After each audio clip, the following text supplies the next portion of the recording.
Information literacy. Locate, evaluate, and use information effectively. There are three main components to being a good digital citizen when doing research: strategies, credibility, and ownership. Within strategies, you need to check your sources, be specific. When checking your sources, it's important to know what is at the end of your link. .edu is educational sources. .org are often nonprofit. .gov are government agencies. And .com are generally anyone else. I did a example of more is better. I looked up frogs, rainforest frogs, extinct rainforest frogs, and extinct rainforest frogs pollution.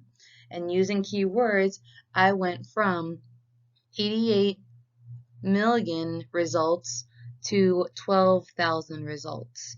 So the more specific you are, the better results you'll yield. When being specific, it is crucial, especially in elementary, to set specific expectations and create a rubric to help guide learning. And you might want to give students a list of appropriate websites to help guide their learning as they begin the idea of researching. Digging deeper. I have found webs to be the most effective. It helps create and model strategies to encourage students to dig deeper into the information, challenging students to create as many branches on their web as possible so that they can give you more information that is relevant to the bigger picture. Credibility. You need to make sure to check multiple sources and question everything. When checking multiple sources, there is strength in numbers. Like a science experiment where you conduct multiple trials to create a theory, you also want to do the same thing when researching using multiple sources. Don't forget to question everything. Remind students that, like the expression, don't believe everything you hear, they also should not believe everything they read, especially when doing research.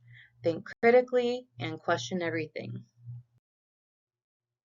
Lastly is ownership, making sure that you are following copyright and fair use. Copyright is the words. You need to make sure to give ownership when taking an idea word for word, such as citing Kids National Geographic or TED Talks, Common Sense Media. Fair use is generally the photos and the graphics. Know what kind of photo you are using, such as Creative Commons, which are safer to use, versus commercial, which are more protected and can get you in trouble if it gets into the wrong hands or if you do not use it correctly. Here are the sources that I used to help fuel this presentation. I hope you enjoyed.